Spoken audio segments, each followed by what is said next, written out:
La noche en que el destino de dos familias se cruzó de manera irrevocable no comenzó con un grito, sino con el sonido sordo de una copa de cristal estrellándose contra el suelo de mármol importado.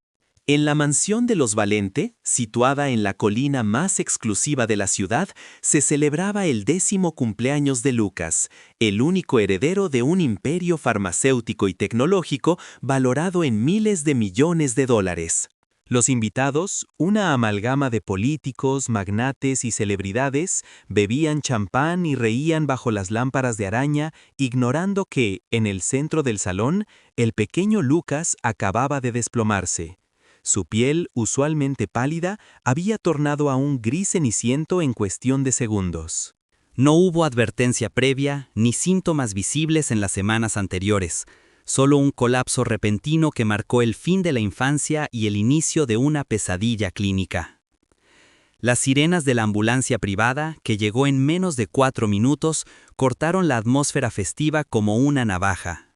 Roberto Valente, un hombre acostumbrado a controlar las fluctuaciones del mercado bursátil y las decisiones de juntas directivas internacionales, se encontró, por primera vez en su vida, totalmente impotente. Sosteniendo la mano fría de su hijo, mientras los paramédicos intubaban al niño en la parte trasera del vehículo en movimiento, el magnate sintió el peso de una realidad que su dinero no podía sobornar: la fragilidad biológica. El diagnóstico llegó 3 horas después en la unidad de cuidados intensivos del Hospital Central, un ala que la propia familia Valente había financiado años atrás. El jefe de nefrología, el doctor Aranguren, un hombre canoso y de semblante serio que había visto morir a cientos de pacientes, tuvo dificultades para sostener la mirada de Roberto. Las pruebas eran concluyentes y devastadoras. Los riñones de Lucas no estaban fallando, ya habían muerto. Una condición genética recesiva y agresiva, la glomeruloesclerosis focal y segmentaria en su variante más virulenta, había destruido silenciosamente la capacidad de filtración del niño hasta llegar al colapso total. La sala de espera privada, revestida de maderas nobles y obras de arte abstracto, se convirtió en una celda de lujo para los padres. La madre, Elena, estaba en estado de shock, medicada para soportar la noticia. Roberto, sin embargo, no buscaba consuelo, buscaba soluciones. Exigió traslados a Suiza, a Estados Unidos, a donde fuera necesario. Pero el doctor Aranguren fue brutalmente honesto. El niño no sobreviviría a un vuelo transatlántico en su estado actual. Su sangre estaba envenenada por sus propios desechos metabólicos.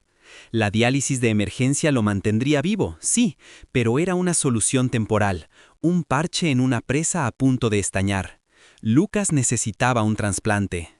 Y lo necesitaba con una urgencia que desafiaba cualquier lista de espera convencional. Aquí es donde la tragedia médica comenzó a transformarse en un thriller de ética cuestionable. El problema no era el procedimiento quirúrgico. Los Valente podían contratar a los mejores cirujanos del planeta. El problema era la compatibilidad. Lucas poseía un tipo de sangre extremadamente raro, combinado con un perfil de antígenos leucocitarios humanos HLA tan específico que la probabilidad de encontrar un donante compatible en la población general era de 1 entre 1 millón. Los padres fueron testeados inmediatamente. Negativo. Ninguno era compatible. Los tíos, los primos, incluso los empleados más cercanos se sometieron a las pruebas bajo la promesa de bonificaciones millonarias. Negativo. Negativo. Negativo. El tiempo se convirtió en el enemigo más feroz. Cada día que pasaba conectado a la máquina de diálisis, el corazón de Lucas se debilitaba. Su crecimiento se detuvo. Sus huesos comenzaron a sufrir. El niño vibrante que corría por los jardines de la mansión se desvanecía, reemplazado por una figura esquelética conectada a tubos y monitores que pitaban con una regularidad hipnótica y aterradora. Roberto Valente no era un hombre que aceptara un no por respuesta. Si la naturaleza no le daba una solución, él la fabricaría o la encontraría, costara lo que costara. Convocó a su equipo de abogados y asesores de seguridad en una sala de conferencias blindada. La orden fue clara y carente de cualquier sentimentalismo. Debían encontrar un riñón, no le importaba de dónde viniera. No le importaba el marco legal. La instrucción fue búsqueda agresiva. Oficialmente, la Fundación Valente lanzó una campaña masiva de concientización sobre la donación de órganos. Los medios de comunicación, alimentados por la influencia del magnate, transmitieron la historia del pequeño príncipe que necesitaba ayuda. Se ofrecieron recompensas veladas, disfrazadas de apoyo financiero para las familias de los donantes fallecidos. Pero las semanas pasaban y el Registro Nacional de Trasplantes permanecía en silencio. No había órganos, no había coincidencias. Fue entonces cuando la desesperación empujó a Roberto hacia una zona gris, oscura y éticamente pantanosa. Se implementó una segunda estrategia, mucho más discreta y siniestra. Bajo la fachada de Jornadas de Salud Gratuita, la Corporación Valente desplegó unidades móviles y laboratorios portátiles en los barrios más pobres y marginados de la región, y eventualmente del país entero. El objetivo público era noble: realizar chequeos generales, vacunar a los niños y detectar anemia en poblaciones vulnerables. Las filas de madres y padres, agradecidos por la atención médica que el Estado les negaba, se extendían por cuadras bajo el sol abrasador. Lo que estas familias no sabían era que la sangre extraída a sus hijos no solo se analizaba para detectar deficiencias vitamínicas. Cada muestra era enviada en vuelos charter nocturnos a un laboratorio privado de alta tecnología propiedad de Valente. Allí, secuenciadores genéticos trabajaban las 24 horas del día buscando no enfermedades, sino una secuencia específica de marcadores genéticos. Buscaban el billete dorado que salvaría al heredero. Estaban buscando una refacción biológica en los cuerpos de los niños olvidados por la sociedad. A cientos de kilómetros de la opulencia de la mansión Valente, en un asentamiento informal donde las casas eran de chapa y cartón y donde el agua potable era un lujo semanal, vivía una niña llamada Camila. Tenía 8 años, la misma edad biológica que Lucas en términos de desarrollo orgánico. Camila no sabía de imperios farmacéuticos ni de herencias millonarias. Su mundo se limitaba a ayudar a su madre a lavar ropa ajena en el río y a jugar con una muñeca a la que le faltaba un brazo. Tenía ojos grandes, oscuros y una sonrisa que, a pesar de la desnutrición leve que padecía, iluminaba la precariedad de su entorno. La unidad móvil de la Fundación Valente llegó al barrio de Camila un martes lluvioso. Los altavoces anunciaban medicina gratis y juguetes para los niños que se dejaran picar el brazo. Para la madre de Camila, una mujer desgastada por la vida y el trabajo duro, aquello pareció un milagro.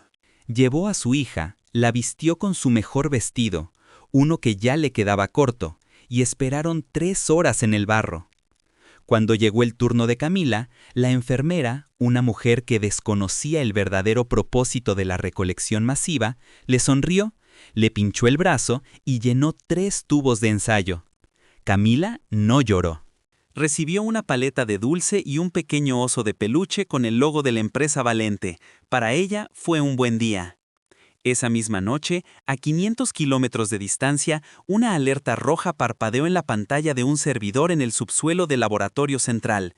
El algoritmo había encontrado una coincidencia. Los técnicos, exhaustos y presionados por la ira creciente de su jefe, verificaron los datos 3 veces. No podían creerlo. La compatibilidad no era simplemente alta, era casi perfecta. Era una coincidencia de 6 puntos en el sistema HLA, algo que estadísticamente se consideraba un milagro, especialmente entre 2 personas sin relación de parentesco.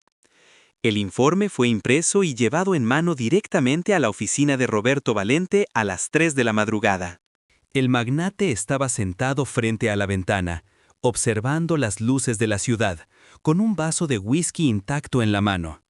Cuando leyó el informe, sus hombros, tensos durante meses, se relajaron por primera vez. Vio el nombre, Camila. Vio la ubicación, un barrio marginal en la periferia de una ciudad industrial olvidada. Vio la edad, 8 años. Pero Roberto no vio a una niña, no imaginó su rostro, ni sus sueños, ni su futuro. En ese papel solo vio un contenedor biológico que portaba la cura para su hijo. La deshumanización fue instantánea y necesaria para lo que planeaba hacer a continuación. No había tiempo para la burocracia del Sistema Nacional de Trasplantes. No había tiempo para esperar a que, por alguna tragedia natural, esa niña falleciera y sus órganos estuvieran disponibles legalmente. Lucas tenía días, quizás una semana, antes de que el daño sistémico fuera irreversible. Valente levantó el teléfono. No llamó a los médicos del hospital. Llamó a su jefe de seguridad, un exmilitar con un historial operativo en zonas de conflicto que sabía cómo resolver problemas sin dejar rastro de papel. La conversación fue breve, codificada y escalofriante. Se necesitaba trasladar al donante y a su familia. Se necesitaba convencerlos. Y si el dinero no era suficiente, se necesitaría presión. La maquinaria se puso en marcha con una eficiencia aterradora. Mientras Lucas dormía un sueño inquieto inducido por la morfina en su cama de hospital de 1000 hilos, un convoy de camionetas negras blindadas salía de la capital hacia el barrio de Camila. Llevaban maletines, no con equipo médico, sino con contratos legales redactados por los abogados más astutos del país y fajos de dinero en efectivo que representaban más de lo que todo el barrio de Camila ganaría en 10 generaciones. La ética médica establece que un donante vivo, especialmente un menor de edad, solo puede donar a un familiar directo y bajo circunstancias extremadamente reguladas. Pero en el mundo de Roberto Valente, las leyes eran sugerencias y la ética era un lujo para los pobres. Estaban a punto de explotar un vacío legal o crearlo si era necesario. La narrativa ya estaba siendo construida, de una amistad repentina de caridad. Mientras el sol comenzaba a salir sobre el horizonte, iluminando los rascacielos de cristal donde se decidía el destino del mundo, también iluminaba el techo de lámina de la casa de Camila. La niña despertó sin saber que su cuerpo ya no le pertenecía del todo. No sabía que su riñón izquierdo, ese pequeño órgano que filtraba su sangre inocente, se había convertido en el objeto más valioso y codiciado por una de las familias más poderosas del continente. El diagnóstico urgente había terminado. La búsqueda desesperada había concluido. Ahora comenzaba la fase más oscura, la adquisición. El choque entre la inmensa riqueza y la pobreza extrema estaba a punto de producirse en la pequeña sala de estar de una casa humilde, y el resultado dejaría una cicatriz no solo en la piel de una niña de 8 años, sino en su alma. Una marca que el tiempo y la calle, 10 años después, se encargarían de exponer con crudeza. Pero en ese momento, en la mente de Roberto Valente, no había víctimas, solo había un padre dispuesto a quemar el mundo para salvar a su hijo.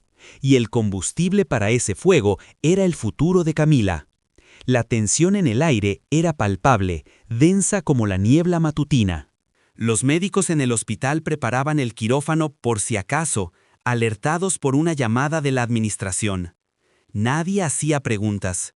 El silencio cómplice del personal médico, comprado o intimidado, era la base sobre la cual se construiría esta operación.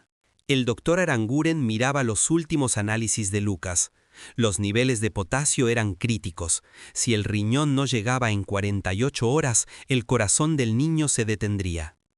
Mientras tanto, las camionetas negras entraban en el camino de tierra del asentamiento, levantando polvo y atrayendo las miradas curiosas y temerosas de los vecinos. Detuvieron frente a la casa de Camila. Hombres de traje bajaron, contrastando violentamente con el entorno de miseria. Uno de ellos ajustó su corbata, tomó el maletín y golpeó la puerta de madera podrida. 3 golpes secos. El sonido de la oportunidad o de la condena resonó en el interior. La madre de Camila abrió la puerta, secándose las manos en el delantal, sin saber que al otro lado del umbral la esperaba una decisión imposible: la vida de un extraño millonario a cambio de la integridad de su propia hija. Esta era la realidad brutal del mercado de la vida. La urgencia del diagnóstico había eliminado cualquier pretensión de civilidad. Se trataba de supervivencia pura, primitiva y financiada con cheques en blanco. La casa había terminado. La cosecha estaba a punto de comenzar. El aire dentro de la pequeña vivienda de bloques de hormigón expuesto y techo de lámina se volvió repentinamente irrespirable cuando los tres hombres cruzaron el umbral. No fue necesario que mostraran armas. Su sola presencia, envuelta en trajes de lana virgen italiana que costaban más de lo que la familia de Camila podría ganar en una década, proyectaba una autoridad letal. La madre de la niña, Marta, retrocedió instintivamente hacia la cocina, secándose las manos temblorosas en un trapo sucio, mientras Camila, ajena a la magnitud de la intrusión, abrazaba las piernas de su madre, mirando con ojos grandes y curiosos a los extraños que habían descendido de las naves negras aparcadas afuera. El líder del grupo, un abogado corporativo llamado Victor Hensley, conocido en los círculos financieros por su capacidad para limpiar desastres de relaciones públicas, no perdió el tiempo con preámbulos sentimentales. Colocó el maletín de cuero sobre la mesa de madera coja, el único mueble firme de la habitación. El sonido del cuero pesado golpeando la superficie resonó como un mazo de juez dictando sentencia.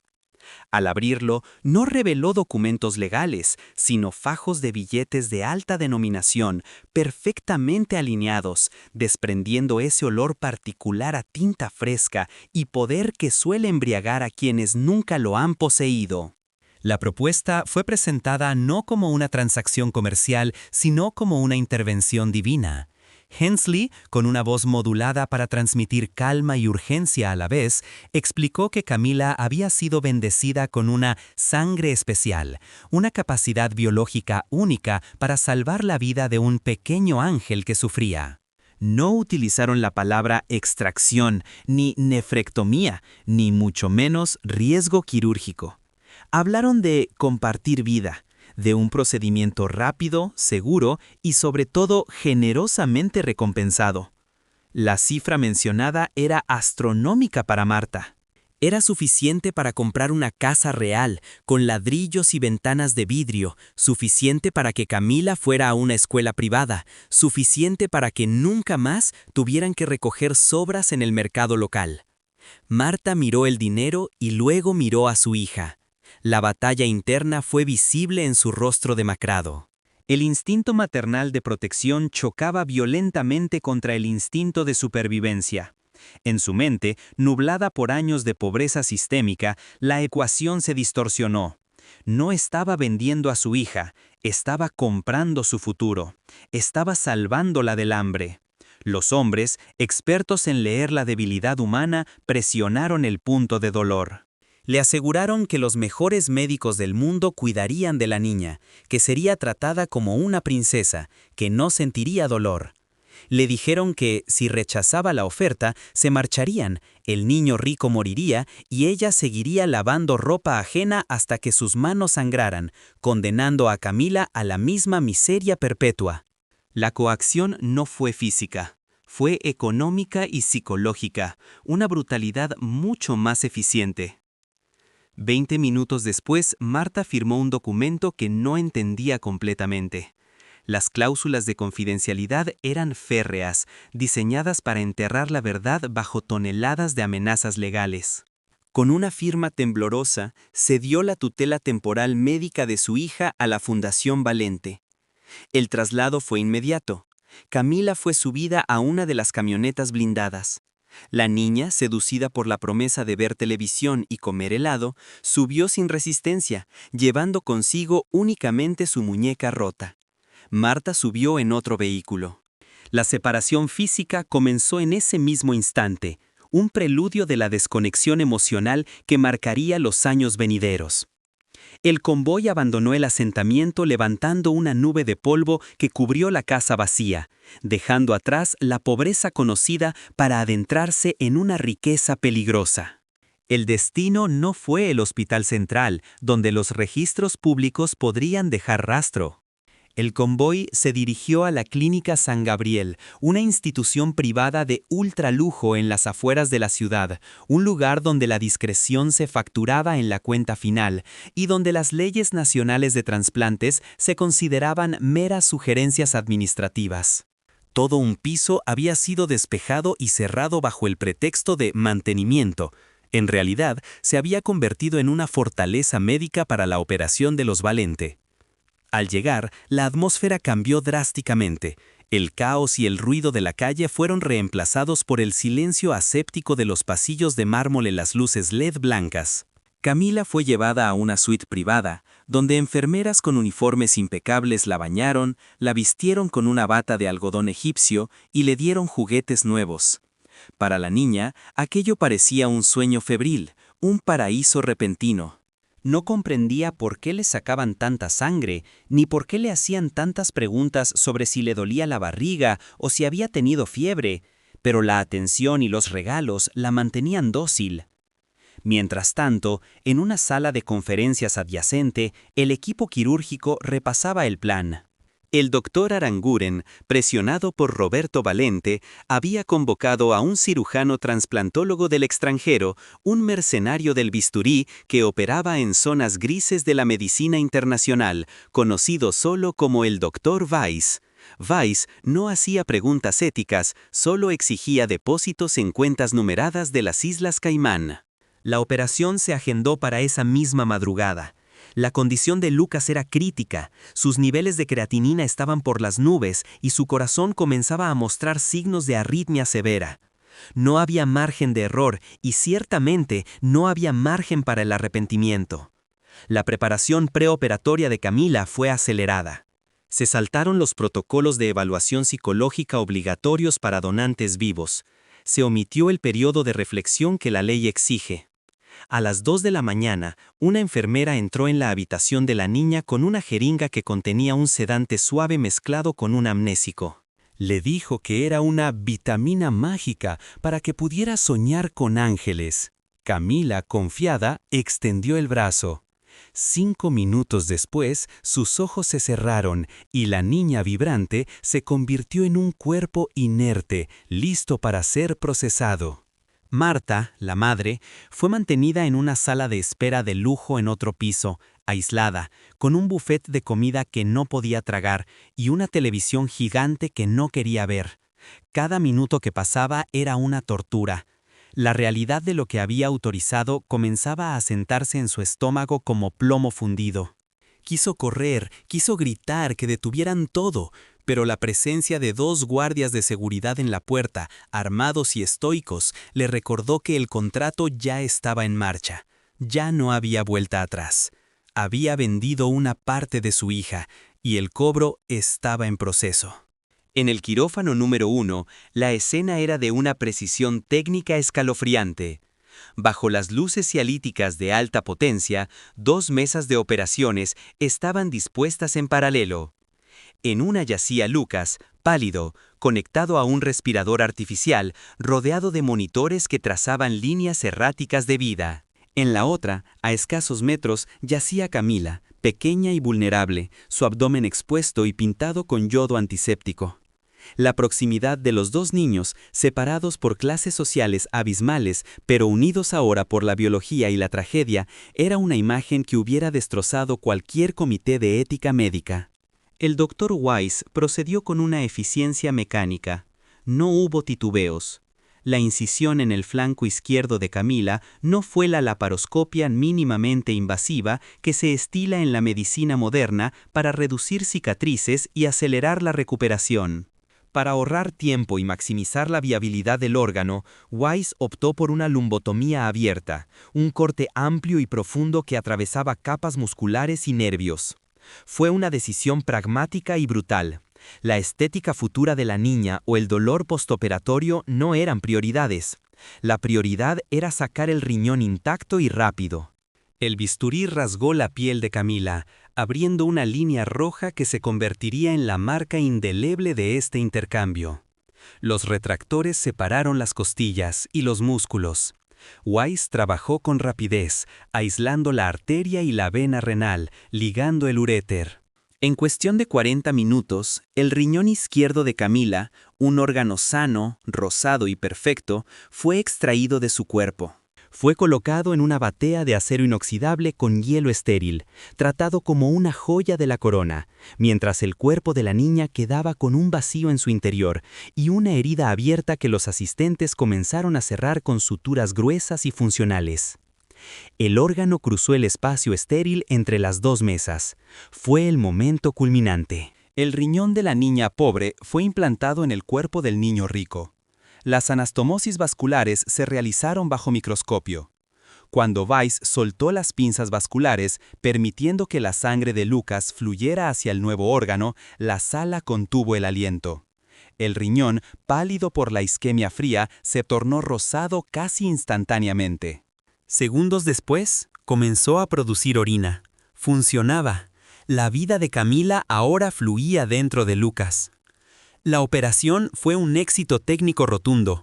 Roberto Valente, que observaba desde la galería de cristal blindado en el piso superior, soltó el aire que había contenido durante horas. No miró a la niña en la mesa contigua, cuyo ritmo cardíaco se había mantenido estable gracias a la robustez de su salud previa. Solo tenía ojos para su hijo, que ahora tenía una segunda oportunidad comprada con cheque.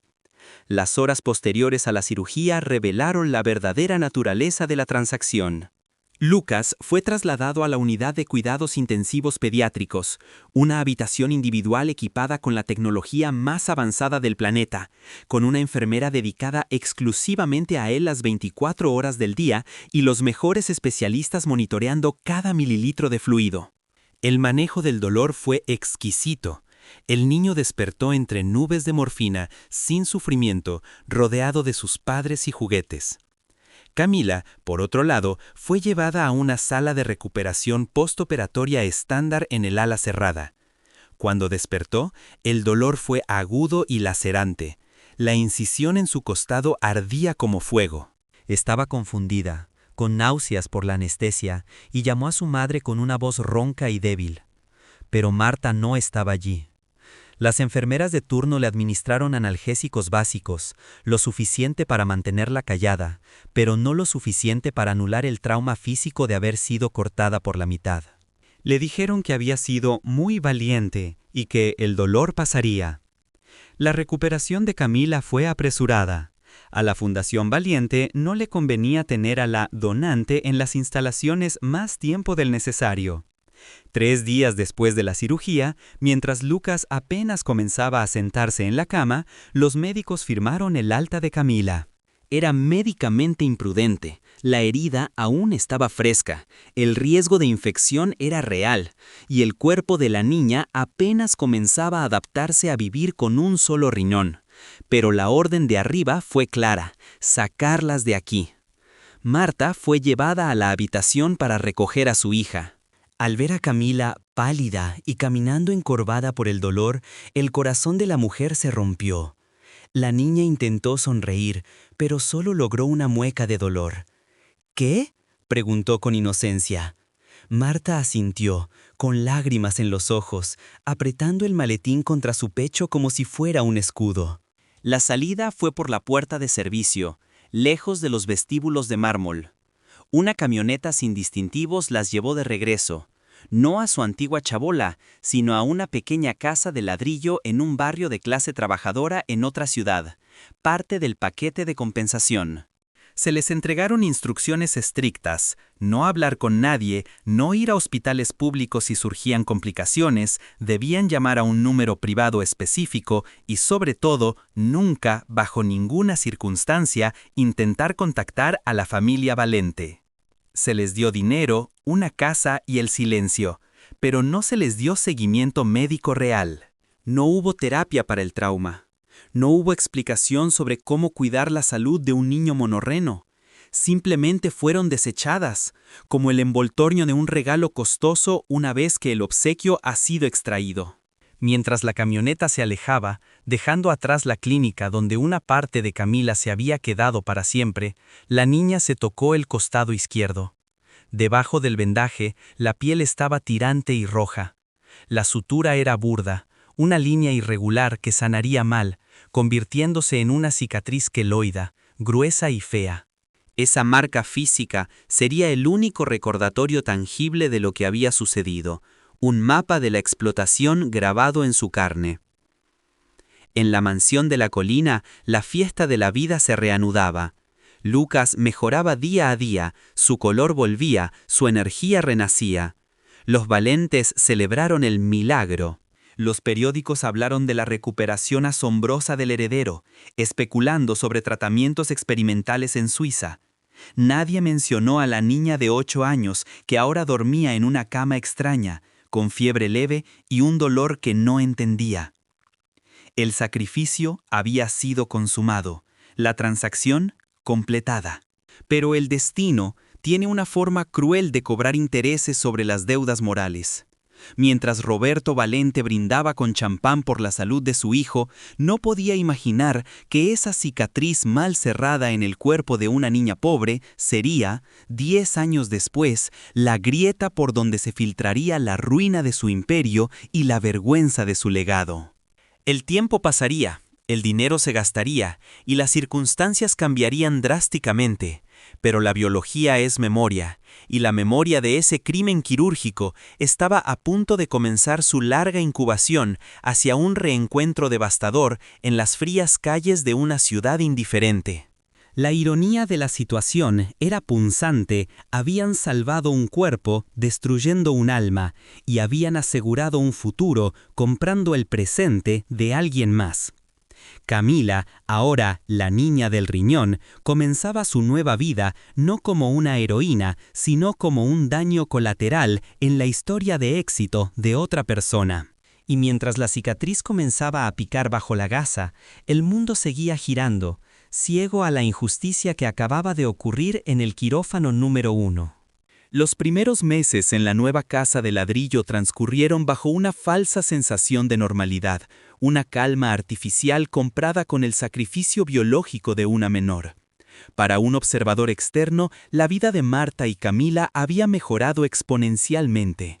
Ya no había techo de lámina que goteaba cuando llovía, ni el suelo era de tierra compactada. Había agua corriente, electricidad constante y una cuenta bancaria con más ceros de los que Marta había aprendido a contar en la escuela primaria. Sin embargo, las paredes recién pintadas de esa vivienda de clase media escondían una decadencia silenciosa que comenzó a gestarse desde el momento en que se cerró la puerta de la camioneta blindada.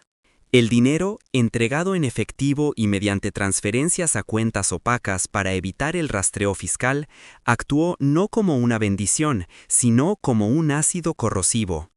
La falta de educación financiera de Marta, sumada al trauma no procesado de haber entregado un órgano de su hija bajo coacción psicológica, creó un cóctel destructivo.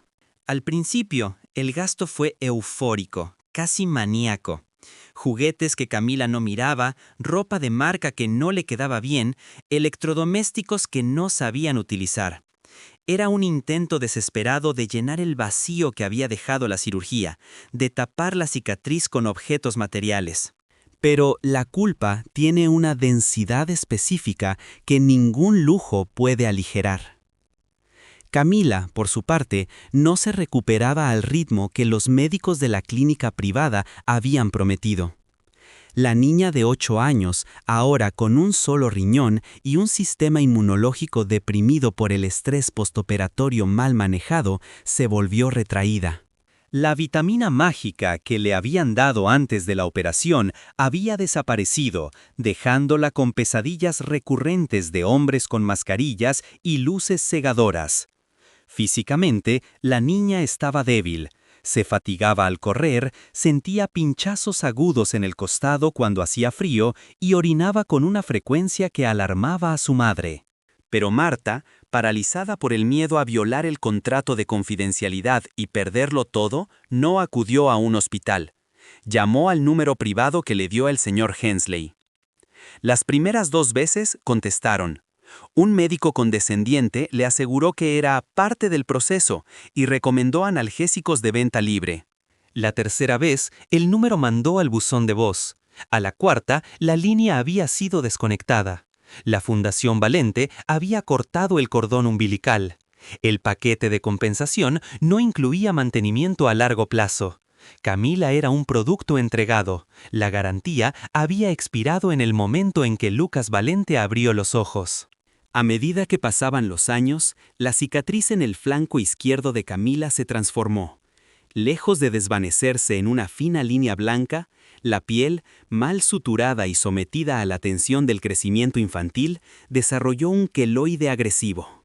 El tejido cicatricial se volvió grueso, abultado y de un color violáceo oscuro, una oruga de carne muerta que reptaba sobre sus costillas. A los 10 años, la cicatriz le picaba incesantemente. A los 12, le dolía con los cambios de presión atmosférica. Para Camila, esa marca no era un símbolo de heroísmo, era un estigma monstruoso que la obligaba a usar camisetas holgadas y a evitar las piscinas o los vestuarios escolares. La vergüenza corporal se convirtió en aislamiento social. En la escuela, los niños crueles, al notar su andar a veces encorvado o su negativa a participar en deportes, la marginaron. Camila se encerró en sí misma, construyendo una fortaleza de silencio donde el único habitante era su dolor fantasma. Mientras tanto, la economía doméstica colapsaba. El dinero, que parecía infinito, se evaporó. La inflación, las malas decisiones y la aparición de parientes y amigos que olieron la fortuna de Marta como tiburones a la sangre drenaron los recursos.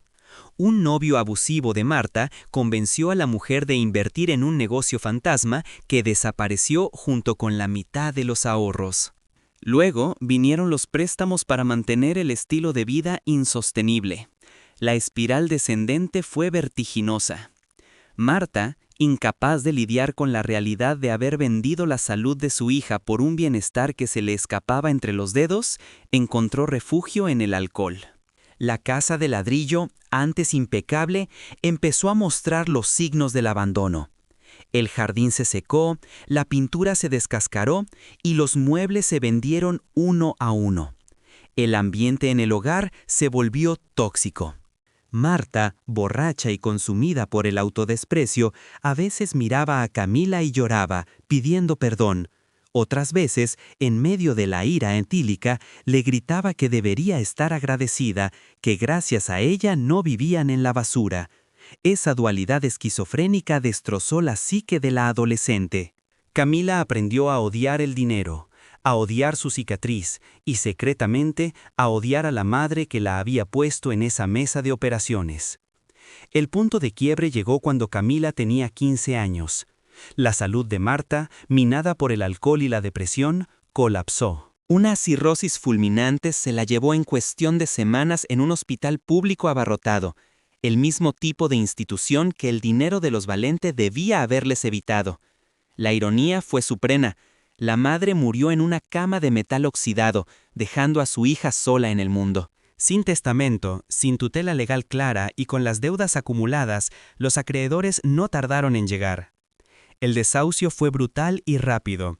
Un mes después del funeral, un oficial de justicia y 2 policías se presentaron en la puerta con una orden de desalojo. Camila, todavía aturdida por el luto y la soledad, vio cómo sus pocas pertenencias eran sacadas a la acera. No hubo abogados corporativos esta vez, ni maletines con efectivo para suavizar el golpe. Solo la fría burocracia de la pobreza reclamando su lugar. Esa primera noche en la calle marcó el fin de la infancia de Camila y el inicio de su descenso a los infiernos. Tenía 15 años, un riñón menos y ninguna habilidad para sobrevivir en la jungla de asfalto. Intentó buscar ayuda en los servicios sociales, pero el sistema estaba saturado y ella, sin documentos claros, muchos de los cuales se habían perdido en el caos de la mudanza y la muerte de su madre, era un fantasma administrativo. Los siguientes 3 años fueron una clase magistral de supervivencia darwiniana. Camila aprendió que la noche tiene dientes y que la soledad es peligrosa. Se movió de albergue en albergue, hasta que las reglas estrictas o el peligro de abuso la empujaron a dormir al raso. Aprendió a volverse invisible, a caminar con la mirada baja, a dormir con un ojo abierto. Su cuerpo, ya comprometido por la nefrectomía, sufría más que el de los otros indigentes. La deshidratación le provocaba dolores renales agudos en el único órgano que le quedaba. La mala alimentación le causaba anemias recurrentes. Pero lo que más la atormentaba era la cicatriz.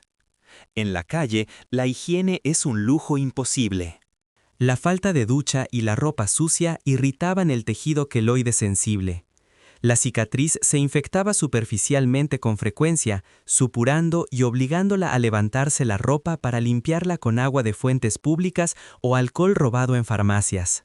Ese gesto, el de levantar la camisa para atender su herida, se convirtió en un tic nervioso, una obsesión. No podía soportar la tela rozando la piel endurecida. Con el tiempo, la ropa que conseguía de la caridad se desgastaba o le quedaba pequeña, y la cicatriz, ubicada justo en la línea de la cintura, a menudo quedaba expuesta a la vista de los transeúntes. Para la sociedad que caminaba apresurada por las avenidas comerciales, Camila era solo una estadística más, un bulto de harapos en una esquina. Nadie se detenía a mirar la marca en su piel. Si lo hubieran hecho, habrían visto la precisión quirúrgica de un corte que no correspondía con una pelea callejera, sino con una intervención médica de alto nivel. Esa línea violeta era la firma de un crimen impune, expuesta al sol y al smog de la ciudad. Camila cumplió 18 años bajo un puente de la autopista, temblando de fiebre por una infección urinaria que su cuerpo monorreno luchaba por combatir. No hubo pastel, ni regalos, ni recuerdos de la vida que pudo haber tenido. Solo tenía hambre y una sed insaciable. Su identidad se había erosionado. Ya no era Camila, la niña que soñaba con ser maestra. Era la flaca, la rota o simplemente esa. La desconexión con su pasado era casi total. Casi. Porque cada vez que el dolor palpitaba en su costado, recordaba la clínica blanca, el olor a desinfectante caro y, vagamente, el nombre de un niño, Lucas. Mientras Camila buscaba restos de comida en los contenedores de basura detrás de los restaurantes de lujo, la vida de Lucas Valente seguía una trayectoria diametralmente opuesta, trazada con líneas de oro. A los 18 años, Lucas era la imagen viva de la salud y el éxito. Estudiaba arquitectura en una universidad de élite, practicaba remo y viajaba por Europa en los veranos. Sus padres, Roberto y su esposa, lo miraban con orgullo, habiendo enterrado profundamente el recuerdo de cómo habían obtenido esa felicidad. Para ellos, el trasplante era un capítulo cerrado, una transacción finalizada. No existía ningún registro en sus mentes ni en sus conversaciones sobre la donante. La narrativa oficial era que un donante anónimo fallecido había salvado a su hijo. Se habían convencido tanto de su propia mentira que la verdad había dejado de existir en su realidad.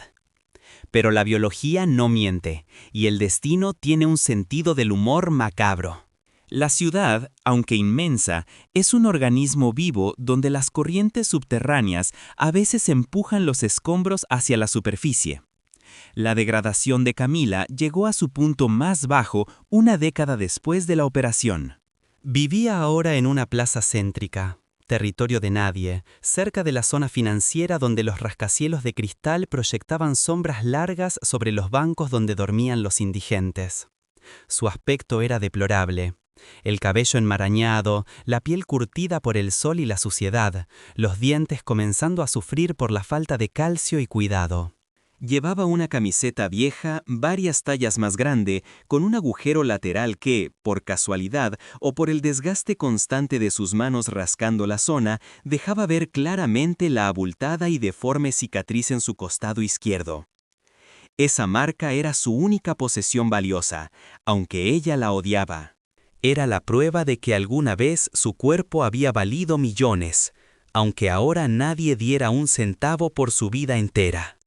Se sentaba en el suelo, con la espalda apoyada contra la pared fría de un edificio corporativo, viendo pasar los zapatos de cuero italiano y los tacones de aguja, un desfile de riqueza que le era ajeno, pero que, paradójicamente, fluía gracias a sangre como la suya. La indiferencia de la ciudad era un muro sólido. Miles de personas pasaban frente a ella cada día sin verla realmente. Era parte del paisaje urbano, como un semáforo roto o una alcantarilla humeante. Pero la invisibilidad estaba a punto de romperse. El universo conspiraba para cerrar el círculo que se había abierto con un bisturí 10 años atrás. Fue una tarde de otoño, gris y ventosa. El viento helado se colaba por los huecos de la ropa de Camila, haciendo que la cicatriz le ardiera con furia. Se levantó la camiseta instintivamente para masajear la zona, exponiendo la carne torturada y la larga línea queloide al aire frío. Estaba murmurando para sí misma, delirando levemente por la fiebre baja que nunca la abandonaba del todo, pidiendo una moneda, un poco de agua, algo. A pocos metros de allí, un coche deportivo de lujo se detuvo en el semáforo en rojo. El motor ronroneaba con potencia contenida. Dentro, un joven de 20 años tamborileaba los dedos sobre el volante forrado en cuero, impaciente por llegar a una reunión. Miró por la ventana, aburrido, sus ojos escaneando la acera sin interés real. Su mirada pasó por encima de la basura, de los peatones, y se detuvo, por una fracción de segundo, en la figura de la chica sentada en el suelo. Algo llamó su atención. No fue la suciedad, ni la miseria, escenas habituales en la metrópolis. Fue la piel expuesta en el costado. Lucas Valente, sin saber por qué, fijó la vista en esa cicatriz. Sintió un escalofrío que no provenía del aire acondicionado del coche. Una sensación de déjà vu, incomodidad física, una resonancia simpática en su propio cuerpo.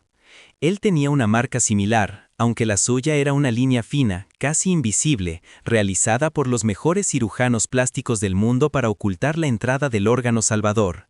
Pero la ubicación era exacta. El espejo anatómico era perfecto. El semáforo cambió a verde. Los coches detrás de él tocaron la bocina. Lucas sacudió la cabeza, intentando borrar la imagen perturbadora, y aceleró. Pero la semilla de la inquietud ya había sido plantada. Esa imagen, la de la chica rota con la cicatriz gemela, se quedó grabada en su retina. No sabía quién era ella. No recordaba el rostro de la niña de 8 años que había yacido a su lado en el quirófano, pero su cuerpo, que albergaba el riñón de ella, pareció reconocer la proximidad de su otra mitad. Camila no vio el coche, no vio al joven. Solo sintió que el viento soplaba más fuerte y se bajó la camiseta, cubriendo nuevamente la evidencia de su sacrificio, y se acurrucó contra la pared, esperando que la noche pasara rápido o que, tal vez, esta vez no despertara. La decadencia había sido lenta, silenciosa y absoluta. Había pasado de ser la salvadora de un millonario a ser un desecho urbano. Y la única conexión entre esos dos mundos era un pedazo de tejido fibroso que le recordaba, con cada latido, que la justicia es un concepto que no aplica a los pobres. El escenario estaba listo. Los actores estaban en posición. La tragedia, que había estado en pausa durante una década de decadencia silenciosa, estaba a punto de reactivarse. La próxima vez que sus caminos se cruzaran, ya no habría cristales tintados de por medio, y la verdad, fea y desnuda como la cicatriz de Camila, saldría a la luz para exigir un saldo de cuentas que el dinero de los Valentes ya no podría pagar.